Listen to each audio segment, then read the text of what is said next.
الحمد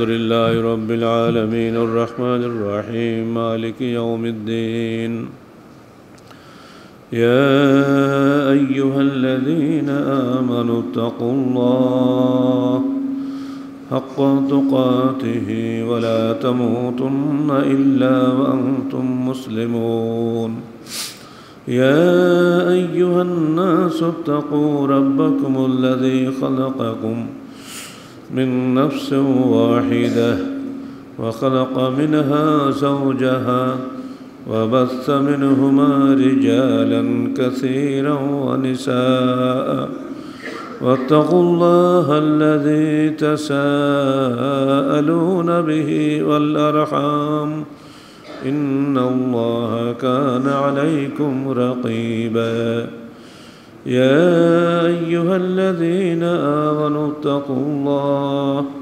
وقولوا قولا سديدا يصلح لكم أعمالكم ويغفر لكم ذنوبكم ومن يطع الله ورسوله فقد فاز فوزا عظيما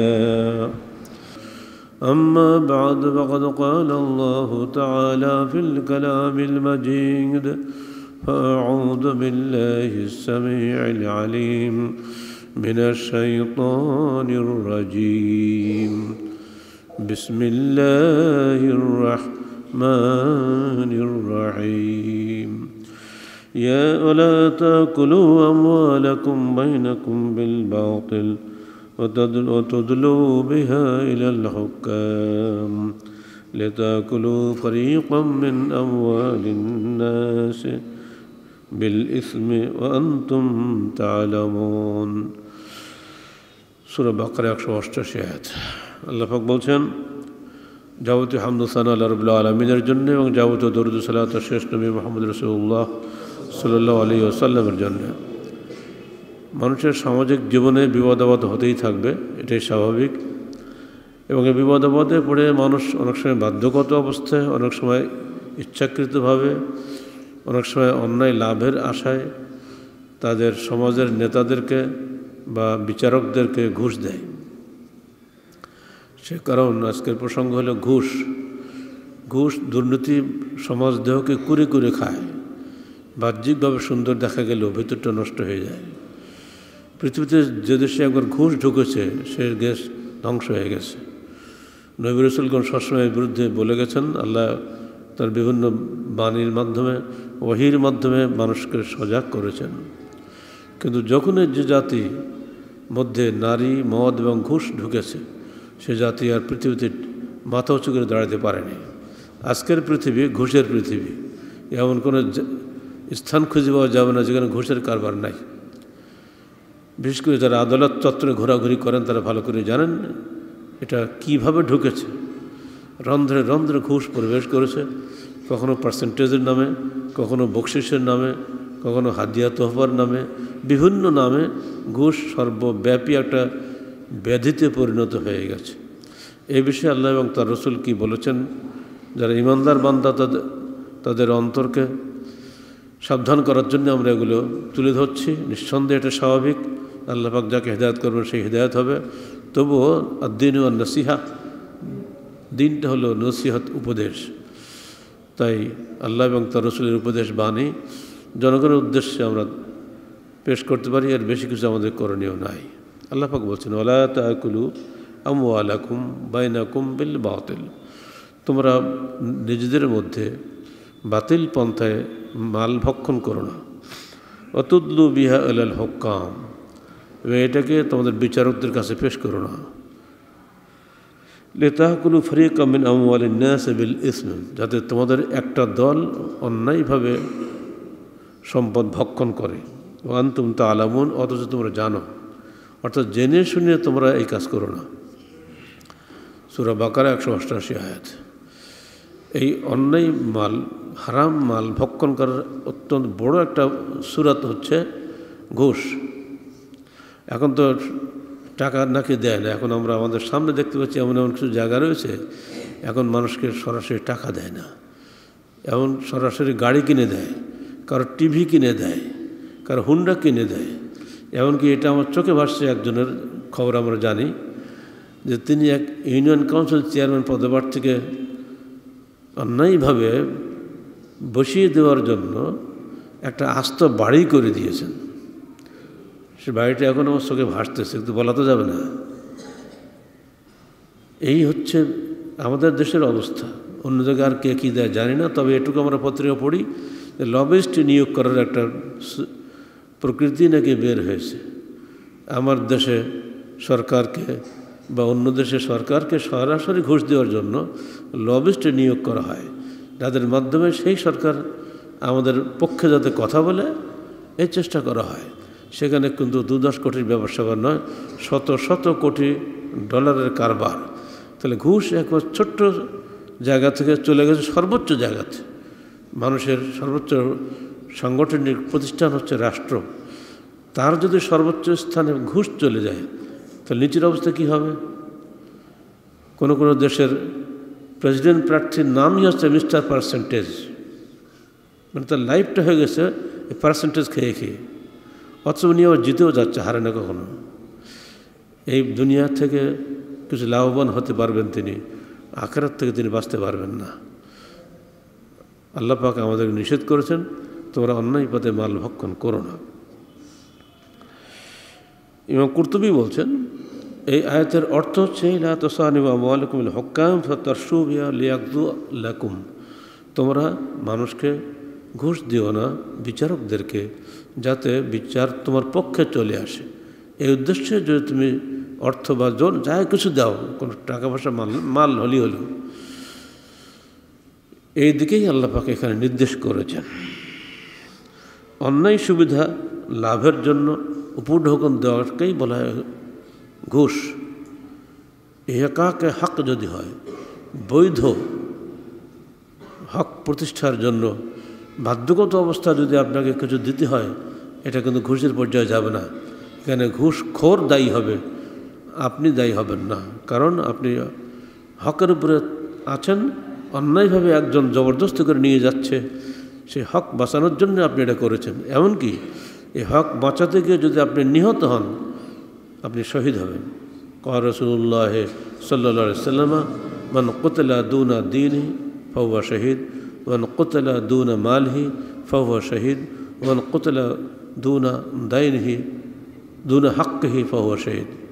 যে ব্যক্তি তার দিনের কারণে নিহত হলো সে শহীদ হলো, যে ব্যক্তি তার মাল সম্পদ বাঁচাতে গিয়ে নিহত হলো সে শহীদ হলো, আর যে ব্যক্তি তার হক বাঁচানোর জন্য নিহত হলো সে শহীদ হলো।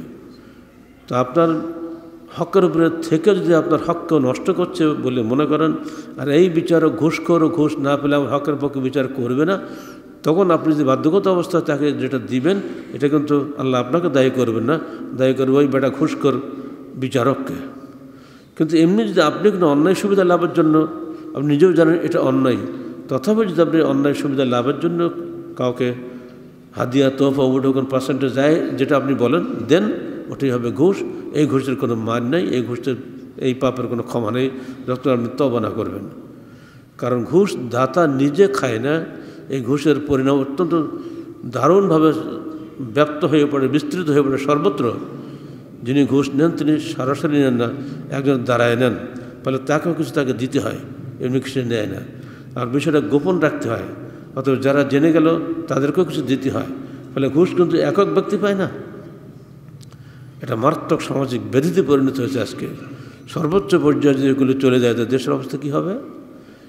এজন্য আল্লাহ পাক এত কঠিনভাবে এই বিষয়টিকে ধরেছেন। ঘুষ মূলত ইহুদিদের স্বভাব, ওদের কাছ থেকে এগুলো চলে আসছে, এরা অত্যন্ত সাংঘাতিক। মদিনা যখন আল্লাহ রসুল গেলেন তখন তাদের মধ্যে একটা জেনার ঘটনা ঘটলো, ব্যভিচারের ঘটনা। তো তারা বিচারটা আল্লাহ রসুলের কাছে নিয়ে আসলো। তো আল্লাহ রসুল বললেন, দেখো তোমাদের বিচার তোমাদের ধর্মগ্রন্থ তাওরাত আছে, সেটা দিয়ে করো, তোমরা আমার কাছে আসতে করো, তোমাদের ইসলাম গ্রহণ করো নি। তো না, আপনি খুব প্রশংসনীয় মানুষ, ভালো মানুষ, সবাই বলছে, আপনি এখন মদিনার নেতা, অতএব বিচারটা আপনাকেই করতে হবে। তো তিনি বলেন, ঠিক আছে, তোমরা তাওরাত নিয়ে আসো, তোমাদের ধর্মের বিচার তোমাদের ধর্মগ্রন্থ দিয়ে হবে। নিয়ে আসলো তাওরাত, কিন্তু এত দুষ্টু সব, যেখানে যেনার শাস্তি লেখা আছে ওইখানে হাত দিয়ে চেপে ধরে রাখছে, যাতে দেখতে না পায় আল্লাহ রসুল। শেষকে আল্লাহ রসুল তুমি হাত দিয়ে রাখছেন, হাতটা উঠাও, উঠাতে চায় না। শেষে হাত উঠালো, বিধান বেরিয়ে গেল, ওকে রজম করতে হবে।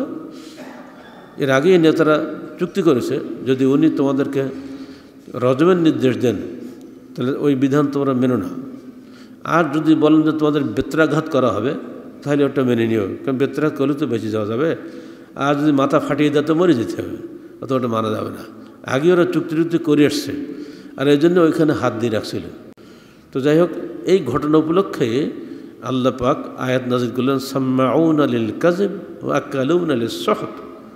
এই ইহুদিরা হলো মিথ্যাটা ভালো করে মনোযোগ দিয়ে শোনে, ওরা সত্য কথা শুনতে পায় না, আর হারাম ভক্ষণে ওরা অভ্যস্ত। আকালুন, আকেলুন না, আকেল মানে খানেওয়ালা, আর আকালুন মানে দারুণ খায়, এক মোবালাগা। ওরা হারাম খেয়ে অভ্যস্ত হয়ে গেছে। 7ম হিজরিতে খায়বার বিজিত হলো। তখন খায়বারের ইহুদিরা বলল, হে আল্লাহ রসুল, আপনি আমাদের জমিগুলো নেবেন না, আমরা তো না খেয়েই মরবো। তো এখানে জমি চাষ করা তো আমাদের পক্ষে মদিনাতে সম্ভব না, তো এগুলো আমাদের দায়িত্বে দিয়ে দেন, আমরা এগুলো ভাগে করি, অর্ধেক আপনার অর্ধেক আমাদের। ঠিক আছে, তোমরা করো, এখানকার এই জমি চাষ করার তো সমস্যা মদিনাতে এসে। তো বছরে শেষে যখন ওখানে ভাগ নিতে যাওয়া হয়তো, ঠিক অর্ধেক দিল নাকি ফাঁকে যুগে দিল, যাচাই বাছাই করে সঠিক অংশ গ্রহণের জন্য রাসূলুল্লাহ সাল্লাল্লাহু আলাইহি ওয়াসাল্লাম প্রখ্যাত সাহাবী আব্দুল্লাহ ইবনে রাওয়াহা, তরুণ সাহাবী, সেনাপতি, বীর পুরুষ একজন, তাকেই দায়িত্ব দিলেন যে তুমি যে ওদের ওই কী ফসল হয় না হয় যাচাই বাছাই করে ঠিক চুক্তি মোতাবেক ওদেরকে দিয়ে দিও, আর আমাদেরটা তোমরা নিয়ে আসো। তো উনি একেবারে নিখুঁতভাবে করতেন এগুলা। তো এই নিখুঁতভাবে যাচাই বাছাই করাটা ইহুদিরা পছন্দ করলো না। ওরা একটু যা বেশি নেবে, যে কোনো সুরতে হোক, যে কোনো কায়দা হোক, এই চিন্তাই করত। শেষে ওরা আল্লাহ রসুলের কাছে অভিযোগ দিল, হে আল্লাহ রসুল, আপনি এমন লোক পাঠিয়েছেন এত কঠোর, সে ছোটোখাটো বিষয়ও ছাড়ে না, সব কিছু ঠিকঠাক ওদের বুঝে নিচ্ছে। তো ওখানে তো কিছু হলো না। শেষে সরাসরি আব্দুল ইবনে রাওয়াহাকে বলল, তুমি বাবা অত কঠোর হয়েও না, তোমরা আমার কিছু বকশিশ দিচ্ছি, যা নিয়ে চলে যাও। তখন যে জবাবটা আব্দুল ইবনে রাওয়াহা দিয়েছিলেন, এটা অত্যন্ত শিক্ষণীয় আমাদের সবার জন্য। তিনি বলেছেন, দেখো, আমাকে পাঠিয়েছেন এমন এক ব্যক্তি যিনি আহাব্বুন নাস ইলাইয়া, যিনি আমার কাছে পৃথিবীর সকল মানুষের চাইতে প্রিয়তম। তিনি কে? মুহাম্মদ রাসূলুল্লাহ সাল্লাল্লাহু আলাইহি ওয়াসাল্লাম। আর আমাকে পাঠানো হয়েছে এমন ব্যক্তিদের কাছে যারা আমার কাছে পৃথিবীর সবচেয়ে নিকৃষ্ট ব্যক্তি। তারা হলো তোমরা, যাদেরকে আল্লাহ পাক শুয়োর এবং বানরে রূপান্তরিত করেছিলেন। কিন্তু মনে রেখো, আমি আল্লাহর রসুলের সাহাবী, তোমাদের প্রতি বিদ্বেষ এবং রসুলের প্রতি মহাব্বত আমাকে ন্যায়পরায়ণতা থেকে এক চুলও সরাতে পারবে না। এর বেশি একটু শোনার আছে? আমি আমার রসুলকে দুনিয়া সবচেয়ে বেশি ভালোবাসি, আর তোমাদেরকে সবচেয়ে বেশি ঘৃণা বোধ করি, কিন্তু আমার রসুলের প্রতি আমার ভালোবাসা এবং তোমাদের প্রতি আমার বিদ্বেষ আমাকে ন্যায় বিচার থেকে সামান্যতম টলাতে পারবে না। কারণ ক্বাল আল্লাহু তাআলা ফি কালামিল মাজিদ, ওয়ালা ইয়াজরিমান্নাকুম শানাআনু কওমিন আলা আল্লা তা'দিলু ই'দিলু হুয়া আকরাবু লিত-তাকওয়া। আল্লাহ পাক বলেছেন, তোমাদেরকে যেন কোনো জাতির প্রতি বিদ্বেষ, অন্যায় কাজে, পাপ কাজে স্ফীত না করে, উদ্বুদ্ধ না করে, প্ররোচিত না করে, গুনাহগার না বানায়। ই'দিলু হুয়া আকরাবু লিত-তাকওয়া, তোমরা ন্যায় বিচার করো, যা তাকওয়ার সর্বাধিক নিকটবর্তী। মনে রেখে দিও, আল্লাহ পাক সবই দেখছেন এবং শুনছেন। ইন্নাল্লাহা খাবীরুম বিমা তা'মালুন, তোমরা যা করো আল্লাহ সবই দেখেন। অতএব রসুল আমার সবচাইতে প্রিয়, তোমরা সবচাইতে নিকৃষ্ট, তথাপি আল্লাহ আমার সবার উপরের বিচার তো তিনি করবেন। এই একটি হাদিসই সম্ভবত যথেষ্ট বিচারকদের জন্য এবং বিচারকদের প্রভাবিতকারী সংস্থা, আইনজীবী এবং তাদের সহযোগী যারা থাকেন সবার জন্য শিক্ষণীয় একটিমাত্র ঘটনায় যথেষ্ট সম্ভব বলে আমরা মনে করি। এমনকি আল্লাহ রসুলকে পর্যন্ত তিনি গুরুত্ব দিচ্ছেন না, আমাকে তো আল্লাহর কাছে যেতেই হবে। তিনি বলেছেন কোনো অবস্থাতে কারো প্রতি বিদ্বেষ যেন তোমাকে গুনাহের কাছে প্ররোচিত না করে। আজকে দলীয় আর নির্দলীয় নিরপেক্ষতা এই ভাষাগুলো হারিয়ে গেছে। দুনিয়ার সব কিছু দলের ভিত্তিতে বিচার করা হয়, দলীয়তার ভিত্তিতে ন্যায় অন্যায় নির্ধারিত হচ্ছে। পৃথিবীর সর্বত্র হানাহানি, মাটামারি, কাটাকাটি এখানে দেখছেন না? 10 লক্ষ রোহিঙ্গারা ঘুরে আছে বাস্তুহারা হয়ে, ছন্ন ছড়া হয়ে, অথচ বিশ্বের ভেটোধারীরা এগুলো দেখতেই পাচ্ছে না। হ্যাঁ, এখনও যাচাই করতে ওরা আসলে গণহত্যা বলবো না শুধু হত্যা বলবো। এই সমস্ত দিনকানা নেতারাই হলো বিশ্বের সবচেয়ে গজব। এরা ফেরাউন নমরুদের চাইতে নিকৃষ্ট। কারণ তো একটাই, আমি যদি ওকে ন্যায় বিচার করি তাহলে ওইখানে স্বার্থের ক্ষতি হবে। দুনিয়াবী স্বার্থকে অগ্রাধিকার দিয়েছে তারা ন্যায় বিচারের উপরে। ন্যায় বিচার যারা করে তারা নিরপেক্ষ থাকে এবং এটা করাও খুব কঠিন, কারণ এখানে শত্রুর হামলা সহ্য করতে হয়। এই সহ্য করে কে যাবে ন্যায় বিচার করার জন্য? তথাপি যেতে হবে। এই ইহুদিরা একদিন কী বলেছিল জানেন? খায়বারের ইহুদিরা এই জবাব পাওয়ার পরে বলেছিল যে হ্যাঁ, তুমি যা বললে এটাই ঠিক, বেহাজা কামাতিস সামাওয়াত ওয়াল আরদ, এই ন্যায় বিচারের মাধ্যমেই আসমান এবং জমিন টিকে আছে। কি সাংঘাতিক কথা! ইহুদিরা কোন কথা বলেছে? বলা হয়েছে হাদিসে, অন্য হাদিসে রয়েছে, যদি কোথায় ন্যায় বিচার কায়েম হয় তাহলে 40 দিন বৃষ্টিপাতের চাইতেও সেটা উত্তম, যদি একদিন আল্লাহ পাক দণ্ডবিধি এক জায়গায় কায়েম করা হয়। অথচ আদালত আছে, আদালতের চেহারা খুব সুন্দর হয়েছে, সবারই চেহারা ভালো, খালি বিচার নাই। বহু পূর্বে একজন নেতার বক্তৃতা শুনছিলাম, তিনি মারা গেছেন বহু পূর্বে, সম্ভবত ওটা 74-এর দিকে হবে বা 72-এর দিকে হবে। এখনও মনে পড়ে খুলনা হাদিস পার্কে সেই ভাষণ, সার্কিট হাউসের ভাষণ, বিশাল জনগণের সামনে বলেছিলেন তিনি, দেখেন আমি কোনো বক্তা নয়, এটুকু বুঝি, রেডিওতে যদি সোনা দিয়েও তৈরি একটা রেডিও সেট হয় আর যদি তার মধ্যে ব্যাটারি না থাকে, ওই রেডিওর যেমন কোনো দাম নেই। জাতি আজকে স্বাধীন হয়েছে, যত বড়ই স্বাধীনতা আমরা পাই না কেন, যদি জাতির মধ্যে চরিত্র না থাকে ওই জাতি ধ্বংস হতে বাধ্য। যে নেতাটা বলেছেন তিনি আজকে দুনিয়াতে বিদায় হয়ে গেছেন। তিনি আমাদের বর্তমান জাতির কাছে কোনো সম্মান পান নাই, অথচ তিনি ছিলেন একটা সেক্টর কমান্ডার, নিরেট মানুষ, এবং বাংলাদেশ ইতিহাসে তিনি প্রথম ব্যক্তি যিনি দৌলতপুর থেকে যখন লুটপাট করে নিয়ে যাচ্ছে প্রতিবেশী বন্ধু সরকাররা ট্রেন ভর্তি করে, তিনি সামনে যে ঝাঁপিয়ে পড়েছেন যে না, আমার দেশের সম্পদ আমি চুরি করতে দেব না। তার ফল দাঁড়ালো কি? তিনি হয়ে গেলেন রাষ্ট্রদ্রোহী। যদি লুটপাটে বাধা হতো একটা রাষ্ট্রদ্রোহী তো বটে। কোনোদিন তিনি সম্মান পান নাই, অথচ তার ভাষণ এখন কানে বাজে আমাদের। সোনা দিয়ে তৈরি করা রেডিও সেটে যদি ব্যাটারি না থাকে, ওই রেডিওর যেমন কোনো মূল্য নাই, স্বাধীনতা প্রাপ্ত জাতির চরিত্রে যদি নৈতিকতা না থাকে, চরিত্র না থাকে, ওই জাতির স্বাধীনতার কোনো মূল্য নাই। কথা কি 100% বাস্তব সত্য নয়? আজকেও ঠিক তাই হচ্ছে। হক কথা বলার অপরাধে তিনি হলেন রাষ্ট্রদ্রোহী। আজ তো শুধু তার প্রতি শ্রদ্ধা নিবেদনের জন্য এই কথাগুলো আমি বললাম। এখানে তো নবী রাসূলের কথাটাই বলা উচিত ছিল। বাংলাদেশেও যেরকম কিছু হকপন্থী লোক আছে, এটা তো আমাদের বলা ভালো। ভাব বিদ্বেষটা আমাদের সবই খারাপ তা না, এখানে কিছু সৎ লোক আছে, তাদের তো কোনো মূল্যায়ন নেই। মনে রাখবেন, ঘুষ মানুষের সর্বত্র, সারা দেহ মনে সর্বত্র সেয়ে যায়।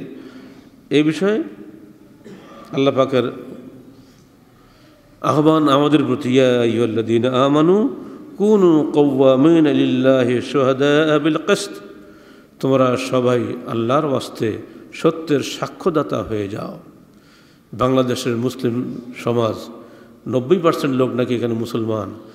আমরা যদি সত্যিকার অর্থে আল্লাহর ওয়াস্তে সত্যের সাক্ষ্যদাতা হয়ে দাঁড়িয়ে যেতাম, তা তাহলে কি এখানে মিথ্যা টিকতে পারে? অথচ মিথ্যাই চলছে, মিথ্যা জয় জয়কার। বিচারক তিন শ্রেণীর। ক্বালা রাসূলুল্লাহ সাল্লাল্লাহু আলাইহি ওয়াসাল্লাম আল কাদা সালাসা, বিচারক তিন শ্রেণীর। এক, ওয়াহিদুহা ফিল জান্নাহ ইসনানে ফিল নার, একদল বিচারক জান্নাতি হবেন আর দুই দল বিচারক জাহান্নামী হবেন। যিনি জান্নাতি হবেন তিনি হক চিনবেন, জানবেন, বুঝে সুঝে ন্যায় বিচার করবেন, কোনো দিকে ডানে বাঁয়ে করবেন না, তিনি জান্নাতি হবেন। আর দুই নম্বর হবেন যিনি জেনে শুনে অন্যায় বিচার করবেন। আর তিন নম্বর হচ্ছেন জাহান্নামী তিনি, যিনি মূর্খতা বসে বিচার করেন, যাচাই বাছাই করেন না, উকিল সাহেব দুদিকে যা বললো দিল একটা ডিউটি মারিয়া। প্রথম ব্যক্তি যিনি যাচাই বাছাই করে সঠিক বিচার করবেন তিনি হবেন জান্নাতি, বাকি দুইজন বিচারক হবেন জাহান্নামী।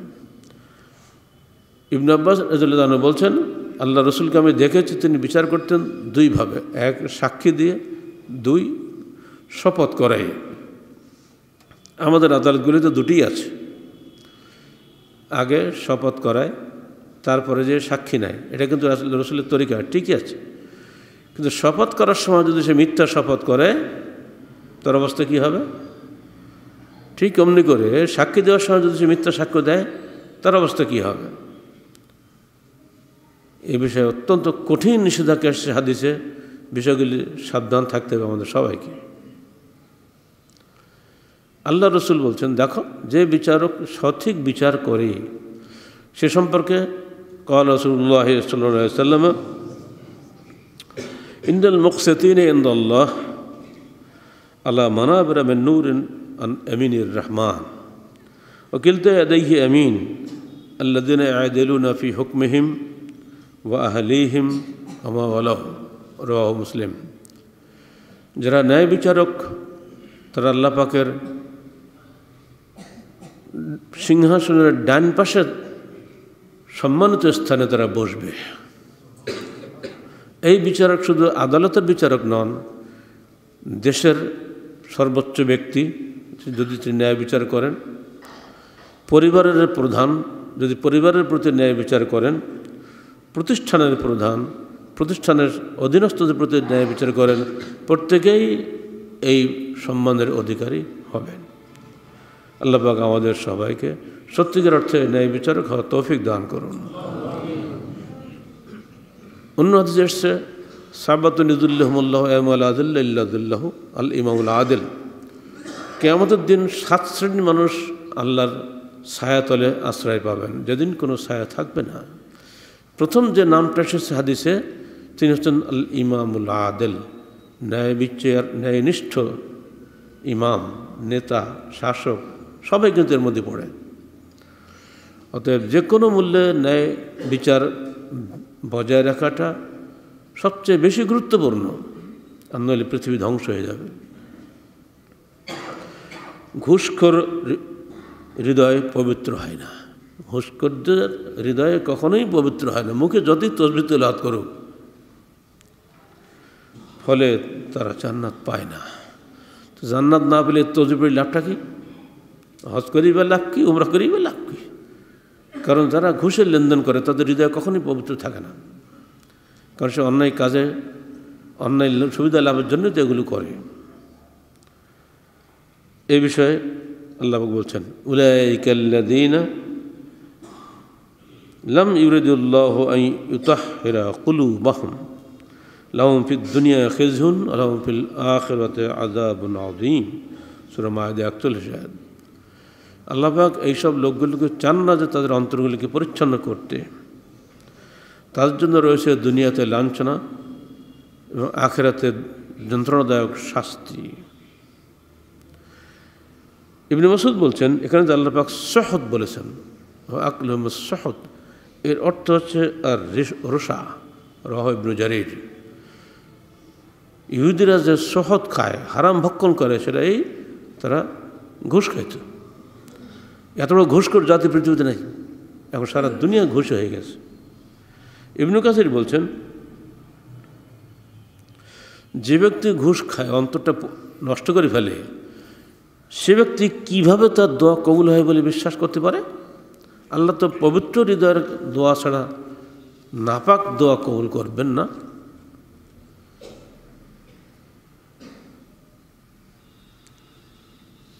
কীভাবে হারাম করে দোয়া যে কবুল হয় না, এ বিষয়ে এই হাদিসটি সম্ভবত বেশি গুরুত্ব দিবে।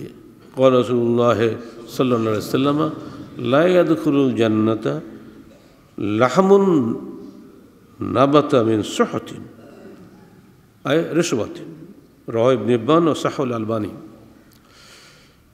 ওই দেহ, ওই গোশত বলা হয়েছে, মানে আমরা দেহ বলছি, কখনোই জান্নাতে প্রবেশ করবে না যে গোশতগুলা হারাম থেকে বৃদ্ধিপ্রাপ্ত হয়েছে। এর ব্যাখ্যায় সাহাবীগণ বলছেন, আয় আর রেশওয়া, ঘুষ খেয়ে বৃদ্ধিপ্রাপ্ত হয়েছে। এই কখনোই জান্নাতে যাবে না। বরং আমরা তো দেখি ঘুষ করে বেশি উমরা করে, বেশি জান্নাত হজ তো ওরাই করে বেশি। ছোটোখাটো চাকরিও লাগবে না, এখন আর কিছু লাগবে না, এখন তো বড়ো চাকরি অন্যদিকে চলে গেছে। যারা এগুলো করেন তারা ভালো করে বুঝেন, ওগুলো নাম না করাই ভালো। সর্বত্র চলছে এগুলা। আবু বকর সিদ্দিক রাদিয়াল্লাহু আনহুর হাদিসটা আপনারা সবাই জানেন, যেটা বারবার আমরা এখানে বলছি, লা ইয়াদখুলুল জান্নাতা জাসাদুন গুযিয়া বিল হারাম। এই হাদিসের রাবী স্বয়ং পৃথিবীর শ্রেষ্ঠ মানুষ রসুলের পরে আবু বকর সিদ্দিক রাদিয়াল্লাহু আনহু। ওই দেহ কখনোই জান্নাতে যাবে না যে দেহ হারাম খাদ্য ভক্ষণ করেছে, হারাম খাদ্য দ্বারা গঠিত। এবার আসেন, ঘুষখোররা রসুল সাল্লাল্লাহু আলাইহি ওয়াসাল্লামের লানত প্রাপ্ত। যে ব্যক্তি আল্লাহ রসুলের লানত পেয়েছে সে কি জান্নাতে প্রবেশ করবে? প্রশ্নই ওঠে না। আন আব্দুল্লাহ ইবনে আমর ইবনে আস قال لعن رسول الله صلى الله عليه وسلم الراشي المرتشي رواه আবু দাউদ ও ইবনে মাজাহ বিসনাদিন হাসান। যারা ঘুষ খায় এবং ঘুষ দেয়, রাসূলুল্লাহ সাল্লাল্লাহু আলাইহি ওয়াসাল্লাম তাদেরকে লানত করেছেন। লানত প্রাপ্ত অভিশপ্ত যারা, রসুলের অভিশপ্ত, তারা জান্নাতের চিন্তাই করা তাদের জন্য ঠিক নয়। অতএব যারা ঘুষ লেনদেন করেন সাবধান। এখানে একটা বাস্তব ঘটনা আপনাদের শুনিয়ে দিই। রাসূলুল্লাহ সাল্লাল্লাহু আলাইহি ওয়াসাল্লাম মদিনায় গিয়ে যখন চারিদিকে বহু এলাকা জয় করলেন, তো মুসলিম এলাকাগুলোতে তিনি সাদাকা জমা করার জন্য দায়িত্বশীল নিয়োগ করলেন বিভিন্ন এলাকায় বিভিন্ন জনকে। বনু আসাদ গোত্রের ইবনুল লুতবিয়া বলে একজন ব্যক্তি, তাকে তিনি নিয়োগ করলেন যে তুমি অমুক এলাকা থেকে সাদাকাগুলো সংগ্রহ করে নিয়ে আসো। তিনি সেখানে গেলেন। তো মানুষের চরিত্রটা আমরা জানি সবাই, যাতে কিছু কম নেয়, যা আমার হক দিতে হবে, যেটা সাদাকা জাকাত, তো হিসাব করেই আছে 2.5% জাকাত দিতে হয়। কম দিতে পারলে বেশি যাই। যদিও বলা আছে তোমরা উত্তম মাল নিও না, ভালো উট আছে, একটু নিম্নমানের উটও আছে, তো ভালো মানটা নিও না, নিম্নমানটা নিও বলা আছে। অস্তানবু কারাইম আমওয়ালিকুম, তোমাদের সম্পদ থেকে সর্বোত্তম সম্পদগুলো বাদ দিয়ে একটু নিম্নতমগুলো সেগুলো দিও। এতেও মানুষ খুশি না, আর যত কমতে পারা যায়। আমাদের দেশে ইনকাম ট্যাক্স অফিসার কী জন্য হয়েছে দেখেন না? যে কাজই হলো মানুষকে ট্যাক্স ফাঁকি দেওয়া, বুদ্ধি শিখিয়ে দেওয়া। এই জন্য তো করে। এই ওকালতি মানুষ কী জন্যই পড়ে? ইনকাম ট্যাক্স উকিল মানেই হলো যাতে সরকারকে ফাঁকি দিয়ে ট্যাক্স কমাই দেওয়া যায়। আন্দোলন কেন রাখবে এগুলা? তো সে যুগে ইনকাম ট্যাক্স অফিসার ছিল ঘরে ঘরে। তার মানে কীভাবে জাকাত আল্লাহ রসুলকে কম করে দেওয়া যায়, ফাঁকি দেওয়া যায়। তো ইবনুল লুতবিয়াকে তারা বললো, দেখো তুমি এসছো ভালো, তো এইটা তোমার জন্য আর হাদিয়া, আর এইটা হলো আল্লাহ রসুলের জন্য সাদাকা, মানে জাকাত। তো আমি তো হাদিয়া কেন নেব? তো কেন হাদিয়া জায়েজ না? হাদিসে নেই তাহাদ্দু তাহাব্বু, বেশি বেশি হাদিয়া দাও তাহলে মহব্বত বৃদ্ধি পাবে। আল্লাহ নবী নিজে হাদিয়া নিতেন, তুমি কেন নেবে না? তো তখন দুর্বল হয়ে, তাও তো ঠিক, আল্লাহ রসুল হাদিয়া নেয় তো তো নিলে সমস্যা কী, তো হাদিয়া নিচ্ছে, নিয়ে চলে এসছে মদিনায়। এসে বলছে যারা জমা নিচ্ছে, এই দেখো এইগুলো হচ্ছে সাদাকার মাল, উট, ঘোড়া, দুম্বা, বকরি, বহু কিছু নিত, তখন তো ওইগুলোই মাল ছিল, এখন না টাকা পয়সা হয়েছে। আর এইগুলো হচ্ছে আমার জন্য হাদিয়া বলি, ও চলে গেছে। এই কথাটা আল্লাহ রসুলের কানে চলে গেল। হে আল্লাহ রসুল, কেমন হলো? এই যে মালামাল নিয়ে আসলো, বলছে এইগুলো ওর জন্য হাদিয়া, এগুলো আপনার জন্য সাদাকা, তো কী করব? তখন তিনি এসে মেম্বার দাঁড়িয়ে গেলেন, হামদে সানা পড়লেন, তারপর বললেন, হে ওই সমস্ত মানুষ যাদেরকে আমরা সাদাকা জমা করার জন্য দায়িত্বশীল নিয়োগ করেছি, তারা যদি কেউ বলে যে এইটা আমার জন্য হাদিয়া এবং এইটা আল্লাহ রসুলের জন্য সাদাকা, তাদেরকে আমি বলবো তোমরা তোমাদের বাপ মায়ের কাছে চলে যাও, বাড়িতে বসে থাকো, দেখি তোমাদেরকে কে হাদিয়া পৌঁছে দেয় তোমার বাড়িতে। আর কিছু বলার আছে? ওয়াল্লাযী নফসু মুহাম্মাদিন বিয়াদিহি, মুহাম্মাদের জীবন যার হাতে, তার কসম করে বলছি, যদি কেউ হাদিয়ার নামে এইভাবে সম্পদ ভক্ষণ করে, তাকে কিয়ামতের দিন সব কিছু মাথায় করে নিয়ে উঠতে হবে। যদি উট নিয়ে থাকো, উট ঘাড়ে করে উঠতে হবে। দুম্বা নিয়ে থাকো, দুম্বা ঘাড়ে করে উঠতে হবে। আর এই যুগের হিসেবে আমরা বলবো টায়ার ফিটিং বাড়ি শুদ্ধ আপনাকে উঠতে হবে, কারণ সব তো ঘুষের টাকা তৈরি করা। ঘুষের টাকা মার্কেট করেছেন, ঘুষের টাকা ফ্ল্যাট কিনেছেন, সবগুলো মাথায় করে নিয়ে কিয়ামত মাঠে উঠতে হবে। যদি কারো সাহসে কোলে, তাহলে ঘুষ খান। যদি আল্লাহ রসুলের জমানাতেই যদি এই কাণ্ড ঘটে থাকে, এই জমানার কী হতো তো বুঝতে পারছেন। যিনি যত উচ্চ পদাধিকারী ব্যক্তি, যার যত ক্ষমতা আছে দুনিয়াতে, তিনি তত বেশি ঘুষ খাওয়ার সুযোগ লাভ করেন। যদি তিনি না খান, তাহলে তত বেশি নেকির হকদার তিনি হবেন। দুর্বল হয়ে গেলে সমস্যা। যারা আপনারা তফসির পড়েন, সূরা আরাফের 180 নম্বর আয়াতে তফসির পড়ে দেখবেন, ওখানে মূসা আলাইহিস সালামের কওমের একজন বিখ্যাত আলেমের ঘটনা বলা আছে, বালআম বাউরা। অত বড় আলেম ওনার বনু ইসরাঈলের মধ্যে ছিল না, কিন্তু ইহুদিরা ওরা যে কত দুষ্টু, ওরা মূসার হাত থেকে বাঁচার জন্য ওই আলেমকে ঘুষ দিয়েছিল। ঘুষ নিতে রাজি হয়নি। তারা বলছিল তো মূসার বিরুদ্ধে খালি বদদোয়া করতে হবে। মানে এত ভালো ছিলেন, তার দোয়া কবুল হতো, মুস্তাজাবুদ দাওয়া। সবাই তার কাছে যাইতো, কেন দোয়া আল্লাহ পাক ফিরাতেন না। তো তার কাছে একবার, দুবার, তৃতীয়বার গিয়ে তার বউ দুর্বল হয়ে গেছে। দেখো আমরা তো অভাবের মধ্যে থাকি, তো হাদিয়া দিচ্ছি, হাদিয়া নিয়ে সমস্যা কী? তুই একটু দোয়া করবা, দোয়া কবুল করার মালিক আল্লাহ, কবুল নাও তো করতে পারে, তোমার সমস্যা কী? শেষকালে বউয়ের কথা দুর্বল হয়ে গেল, বেচারা হাদিয়া নিল, বহু হাদিয়া। তফসিরকার মেলা কিছু লেখে, যাই হোক আমরা বুঝে নিচ্ছি, বহুমূল্য হাদিয়া তাকে দেওয়া হলো। এইবার উনি দোয়া করছেন, উল্টা হয়ে যাচ্ছে। মুখে বলছে আল্লাহ তুমি মূসার পর লানত করো, আল্লাহ তুমি আমার পর লানত করো, উল্টা হয়ে যাচ্ছে। জিহ্বা এমনভাবে বেঁধে গেল, সে আর নড়াচড়া করে না।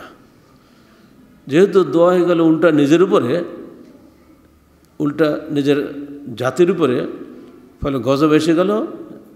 1-2 দিনের মধ্যে প্রায় 70,000 লোক ধ্বংস হয়ে গেল। আর নিজে তো জীবনের মতো পঙ্গু, জিহ্বা নড়াচড়া করে না। এই ঘটনাটা ইঙ্গিত করে আয়াতগুলোতে ওখানে বলা আছে, দেখবেন। এ যুগেও যদি কোনো আলেম ঠিক ঘুষের কাছে দুর্বল হয়ে যায়, কোনো উপঢৌকনের কাছে দুর্বল হয়ে যায়, এখানেও ঠিক একই অবস্থা ঘটতে পারে, কারণ আল্লাহর বিধান সর্বত্র সমান। অতএব ঘুষ থেকে সাবধান। ঘুষখোর কোশ্চেনকালেও তার নিজের দোয়া আল্লাহর কাছে পৌঁছাতে পারবে না। হাদিসটা মশহুর, আপনারা সবাই জানেন। আল্লাহ রসুল বলছেন, দেখো একজন লোক এসে মসজিদে ঢুকলো, সফর করে এসে তার মাথার চুল উস্কো খুস্কো, গায়ের জামাগুলো ময়লা, এসে শুরু করলো সালাত শেষে শুরু করলো দোয়া, 2 হাত তুলে দোয়া করছে, ইয়া রব্বে ইয়া রব্বে ইয়া রব্বে, কী কান্নাকাটি করছে। অথচ মালবাসু হারামুন ও মাশরাবু হারামুন ও মাতআমু হারামুন, ওর পোশাকটা হারাম, ও খাদ্যটা হারাম, ও পানিটা হারাম। ফান্না ইস্তাজাবু লিযালিক, কী করে ও দোয়া আল্লাহ পাক কবুল করবে? এই হাদিস প্রমাণ করে যে কোশ্চিনকালেও ঘুষখোরের দোয়া আল্লাহর কাছে কবুল হবে না।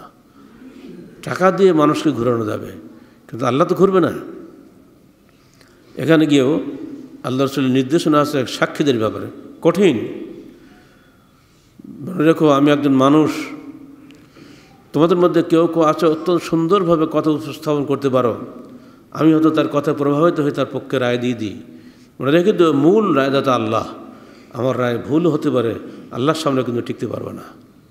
সাক্ষীদেরকে ঠিক এই কথা বলে দেওয়া হতো। এটা দিয়ে প্রমাণ হয় যে আদালতের রায় কিয়ামতের দিনের রায়ের মতো নয়। আদালতের রায়ে নির্দোষ মানুষও দোষী সাব্যস্ত হয়, কিন্তু আল্লাহর রায়ে এই ধরনের কোনো জুলুম থাকবে না। অতএব কেউ আদালতে বেকসুর খালাস হয়ে গেলেই যে তিনি আল্লাহর আদালতে খালাস হয়ে গেলেন, এই চিন্তা করা ঠিক হবে না। কারণ মানুষ মানুষই, বিচারক সেও একজন মানুষ। বিচারককে সর্বোত্তমভাবে সর্বোচ্চ চেষ্টা করে নিরপেক্ষ থাকার চেষ্টা করতে হবে এবং আসল জিনিসটা জানতে হবে। এই আয়াতটা নাজিলের কারণ সম্পর্কে ইবনে আব্বাস বলছেন, এই আয়াতটা নাজিল হয়েছে ওই ব্যক্তিদের জন্য, অতুল্লু বিয়ালুল হক্কাম, ওই ব্যক্তির জন্য যে আল্লাহ রাসূলের জামানায় এক ব্যক্তি আসছিল একটা অভিযোগ নিয়ে। তো আল্লাহ রাসূল তাকে বললেন, তোমার প্রমাণ কী? আমার কোনো প্রমাণ নেই। বারে প্রমাণ নেই না, আমাকে ছেলে এই যে অন্যায় করেছে এটা আমি জানি আর সে জানে, কিন্তু কোনো সাক্ষী আমি রাখি নেই। তখন একটা নাজিল হয়। ইবনে আব্বাস বলছেন, এরকম ঘটনা ঘটতে হতে পারে, আপনাকে আমি বিশ্বাস করি, টাকা দিলাম, লেখাপড়া কিচ্ছু নেই, এরকম হয় না? এবং বহু এরকম ঘটতে পারে। ওই ব্যক্তিরা সাবধান, যেহেতু বিচারকের কোনো বুদ্ধি নেই। বিচারক তো সাক্ষী দিয়ে বিচার করবেন অথবা কসম নেবেন, শপথ নেবেন, এর বেশি তো কিছু করার নেই। এই ব্যক্তির সাক্ষী নাই, সেটা শপথ করতে পারে, কিন্তু সাক্ষী তো তার নাই। আর সাক্ষী ছাড়া তো বিচার হয় না। সাক্ষী যদি মিথ্যা কথা বলে বিচারক কী করবে? এই জন্য সর্বোচ্চ চেষ্টা করে বিচারককেই যেতে হবে যে কোনো মূল্যে সত্য উদ্ঘাটনের জন্য। আমাদের বিচারকরা তো সত্য উদ্ঘাটনে কোথাও যায় না, তারা ওই আদালত চুপকে বসে থাকে বোবার মতো, দুই দিকে দুই উকিল আজেবাজে সব বলে, এ কী করবে? উকিলরা সাবধান, জেনে শুনে যদি কেউ মিথ্যার পক্ষে লড়াই করে, ওই উকিলকে অবশ্যই অবশ্যই জাহান্নামে হতে হবে, তার বাঁচার কোনো উপায় নেই। কারণ ক্বালা আল্লাহু তাআলা ফি কালামিল মাজিদ, মান ইয়াশফা শাফাআতান হাসানাতান ইয়াকুন লাহু নাসীবুম মিনহা ওয়া মান ইয়াশফা শাফাআতান সাইয়্যাতান ইয়াকুন লাহু কিফলুম মিনহা। সূরা নিসা 85 আয়াত। যে ব্যক্তিটা ন্যায়ের কাজে সুপারিশ করল, সেই ব্যক্তি ওই নেকির একটা অংশ নিজে পাবে। আর যে ব্যক্তি অন্যায় কাজে মন্দ কাজে সুপারিশ করলো, সে ব্যক্তি তার একটা অংশ পাবে। টাকা আপনি লক্ষ টাকা পান, কিন্তু আপনি জানেন যে বিচারটা অন্যায়, আমি যার পক্ষে সুপারিশ করছি সে আসলেই খুনি, এর পরেও তাকে বাঁচানোর জন্য আমি চেষ্টা করছি। আল্লাহ জানেন, আপনিও জানেন, জেনে শুনে যদি আপনি কাজ করেন, জাহান্নাম ছাড়া কিছুই আপনার সামনে নাই। বরং যে ব্যক্তি অন্যায় করেছে, অন্যায়কে অন্যায় বলাটাই হবে সবচেয়ে বড় চরিত্রবান উকিলের কাজ। তাহলে হবে কি, ওই বিচারক ধাঁধায় পড়বে না, বেঁচে যাবে।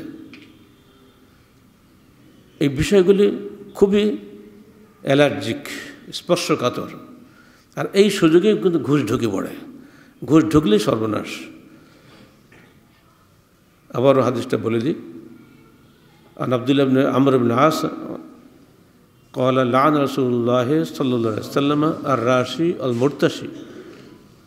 আল্লাহর রাসূল লানত করেছেন ঘুষ দাতাকে এবং ঘুষ গ্রহীতাকে।